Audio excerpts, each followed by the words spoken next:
the studio.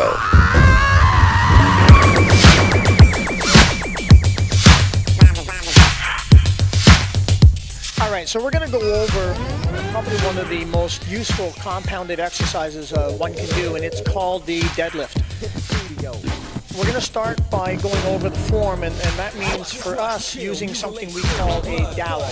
Now, a dowel, for argument's sake, is nothing more than a plastic bar. It's a PVC piping. You can pick it up at any Home Depot or what have you. But realistically, even if you don't want to get one of these, you can just grab a broomstick, just take the broom part off. All right, so we're going to put that right down. When I leave, the question is, cannot be smooth. A couple of things you need to know about correctly doing a deadlift exercise.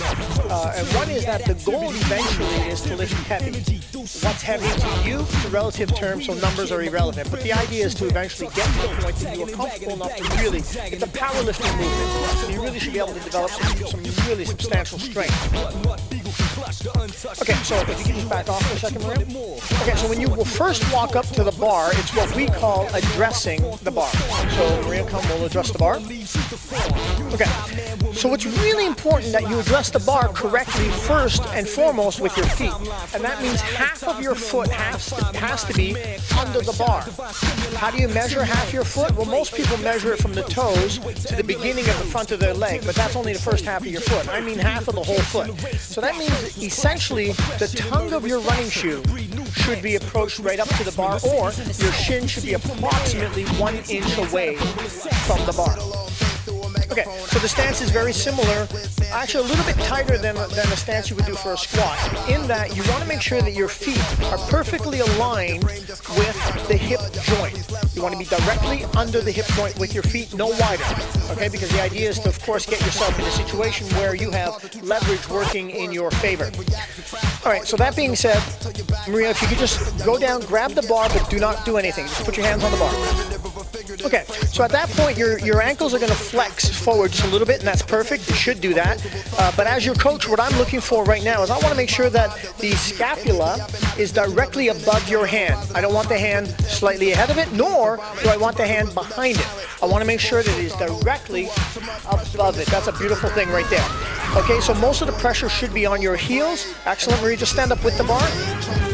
So the idea is, and you got to get this concept for almost every lift that you're going to do, the shortest distance between 2 points is a straight line. So that, in effect, is what we're going for. All right, so from here, Maria, okay, so here's what I want you to notice. She's standing up, and her chest, she's really pushing this out on purpose, and the reason being is that you want to really protect the lower back. So we don't want to have a curved back, we want to have what's called a concave back. So you want your chest pushed out as much as possible to protect your back, but not just when you're standing up, throughout the whole range of motion. In this position, it's a good time to also make sure that your grip is the right width. And how we measure off the grip is that you should be about thumb distance from the outside of your thighs. And that becomes key as well, because you don't want to go too wide with it. We want leverage totally working in your favor. All right, so let's take it down again. Wrap your thumb around that bar. Thank you. Let's take it back down. Now, going down is really important. Remember, shortest distance between 2 points is a straight line. So Maria's going to go straight down. Once past her knees, now she's going to bend to go the remainder of the distance down. Okay, so now what I also want you to notice is right now her knees are pressed into her forearms, and that means she's at the perfect width for her hand grip and the foot stance. If there's any gap between your knee and the forearm, you've got to correct that stance. All right, so from here, Maria, once again, scapula directly above. Go ahead. Let's do a few repetitions to show what the exercise really is. Ideally, we are looking for a straight line up, a straight line down.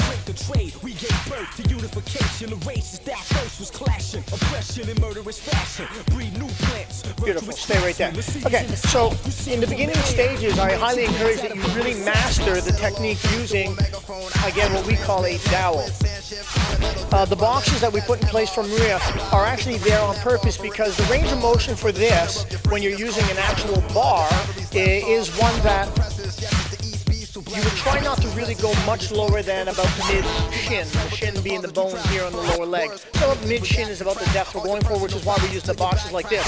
You can improvise, use pillow cushions, you can even use the Reebok step adjusters that you would find typically in any gym, anywhere. Mental midgets with 10 digits. Opposable thumb don't mean you can get dumb. Officially, it's only my mind that limits me. And lately I've been having visions of infinity on the horizon. I'm comprising with the